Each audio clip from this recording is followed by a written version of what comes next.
Hello dear student, welcome. तो अभी probability में हम लोग ना पॉइजन डिस्ट्रीब्यूशन सीख रहे हैं, ठीक है। तो पॉइजन डिस्ट्रीब्यूशन होता है और एक बाइनोमियल होता है ना। तो बाइनोमियल और पॉइजन को पहचानने का कहता है, क्योंकि पॉइजन में ना ई वाला लिख के आएगा, क्या लिख के आएगा, ई वाला, और बाइनोमियल में कुछ लिख के आएगा नहीं। तो अभी ना पॉइजन का पहले मैं फॉर्मूला लिखता हूँ, फिर सम रीड करके तुम्हारे लिए सॉल्व करता हूँ। देखो पॉइजन का फॉर्मूला क्या, प्रोबेबिलिटी ऑफ एक्स लिखने का, बोलो ई के ऊपर एम, ई के ऊपर एम के ऊपर एक्स, एम के ऊपर एक्स और एक्स फैक्टोरियल, एक्स फैक्टोरियल। ये फॉर्मूला तुमको याद करना पड़ेगा। अब इधर ना क्या बोला है, एवरेज, क्या बोला है, एवरेज। तो एक चीज बोलता है, इधर सॉल्यूशन मैंने लिख दिया। अभी हम इधर स्टार्ट कर रहे हैं। तो एवरेज क्या बोला, एवरेज। एवरेज को मीन बोलते हैं, क्या बोलते हैं, मीन। और मीन को बोलते हैं एम, क्या बोलते हैं, एम हो गया ना ये। और एम का फॉर्मूला एनपी, क्या है, एनपी। तो अपने को average number of customer who appear at the counter of the bank in 1 minute is 2। मतलब 1 मिनट में कस्टमर कितने बार आ रहा है, 2 बार। तो ये तुम्हारा मीन 2 हो गया। मीन कितना हो गया, 2। अगर मीन को नहीं पहचान पाए ना तो मीन क्वेश्चन में ही दिया तुमको। ये देखो ई के ऊपर कितना नंबर है, 2 ना, वो एम हो गया।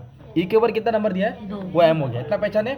अभी हम लोग क्या करेंगे, अभी इधर बोला फाइंड, क्या बोला है, फाइंड। ये तुम्हारा सवाल, ये क्वेश्चन, तो फाइंड में एक्स रहेगा, क्या रहेगा, तो मैं पहले ये क्वेश्चन सॉल्व कर देता हूँ। इधर 2 पूछा question, find the probability that in a given number only 3 customer appear. कितने कस्टमर आ रहे, 3। तो अभी कैसे लिखेंगे, ऐसे लिखेंगे, बाय पॉइजन डिस्ट्रीब्यूशन, बोलो by Poisson distribution, Poisson distribution probability of X, क्या लिखेंगे, प्रोबेबिलिटी ऑफ एक्स। बोलो by Poisson distribution probability of X. तो मैंने फॉर्मूला क्या बोला था, फॉर्मूला क्या बोला था, बोलो ई के ऊपर एम, बोलो ई के ऊपर एम, एम के ऊपर एक्स और एक्स फैक्टोरियल। ई के ऊपर एम के ऊपर एक्स और एक्स फैक्टोरियल। इधर क्या बोला है, एम तो अपना 2 दिया है ना, इधर बोला ओनली 3 कस्टमर, कितना बोला, ओनली 3। तो जो अपना एक्स है ना, क्या बोला मैंने, एक्स, वेरी गुड। एक्स क्या रहेगा तुम्हारा, 3। ये तुम्हारा एम है, एम तो क्वेश्चन में था ना, 2। ई के ऊपर भी कितना है, 2। तो एम आपका 2 ही रहेगा। एम कितना रहेगा आपका, 2। ये क्या है, एम, तो एम कितना है, 2। एक्स क्या है, एक्स। तो बोला find the probability that in a given only 3 customer पे। तो एक्स कितना है, 3, क्योंकि 3 का सवाल है, तो 3 फैक्टोरियल रहेगा, क्या रहेगा, 3 फैक्टोरियल। अब इसको सॉल्व करेंगे ना, आंसर आएगा ई के पर -2 का वैल्यू क्वेश्चन में गिवन रहेगा, और जब माइनस वैल्यू रहेगा, ई वाली वैल्यू रहेगा, वो पॉइजन ही होता है। क्या था वो, पॉइजन। कितनी वैल्यू है, 0.135, 0.2 के पर 3 है, मतलब 2 को कितना बार लिखेंगे, 3 बार लिखेंगे।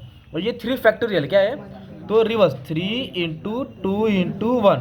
जब इसको सॉल्व करेंगे 0 पॉइंट समथिंग आ जाएगा कैलसी में। जब सॉल्व करेंगे 0 पॉइंट समथिंग, तो मैंने क्या बोला, अभी थोड़ा बताया, थोड़ा बाउंस हुआ, अब फिर से पढ़ा रहा आना चाहिए। ये वाला नहीं समझा, ये फैक्टोरियल है ना, उसको रिवर्स में जाएंगे। अगर 4 फैक्टोरियल रहेगा तो रिवर्स आएगा, 4 3 2 1। 5 फैक्टोरियल रहेगा तो 5 4 3 2 1। अब वापस से आ जाओ, अब इधर सुनो, इधर बोला है एवरेज नंबर, क्या बोला है, एवरेज नंबर। चलो क्वेश्चन फिर से सॉल्व करा देते हैं। एवरेज, एवरेज बोलो तो क्या होता है, एम, एम बोलो तो मीन होता है ना, तो मीन को क्या बोलते हैं, एवरेज। तो एम कितना दिया तुम्हारा, 2। मतलब 1 मिनट में 2 बार कस्टमर आ रहा है एवरेजली, और ई के ऊपर भी 2 है, मतलब एम तुम्हारा 2 ही होना चाहिए। अगर नहीं समझ में तो ई के ऊपर जो रहेगा एम रहेगा। नो कस्टमर बोला, क्या बोला है, नो। नो मतलब कुछ नहीं ना, तो एक्स 0 रहेगा, एक्स क्या रहेगा, 0। फिर लिखेंगे बाय प्रोबेबिलिटी डिस्ट्रीब्यूशन, क्या लिखेंगे, बाय, बोलो ई के ऊपर एम, एम के ऊपर x, x factorial, x factorial. तो इधर एक्स की वैल्यू क्या है तुम्हारा, 0। तो एम तो तुम्हारा 2 है, एम तो तुम्हारा 2 है, पर एक्स कितना तुम्हारा, 0। तो इधर आएगा 0 फैक्टोरियल। तो इसकी वैल्यू किधर दी रहेगी तुमको, क्वेश्चन में दी रहेगी। कितना दिया है, 0.135। Anything raise to 0 is 1। याद रखो 2 के ऊपर 0, मतलब 0 पर है तो क्या रहेगा वैल्यू, 1। और ये 0 फैक्टोरियल भी कितना होता है, 1। ये तुम्हारा इसका फाइनल आंसर आ गया।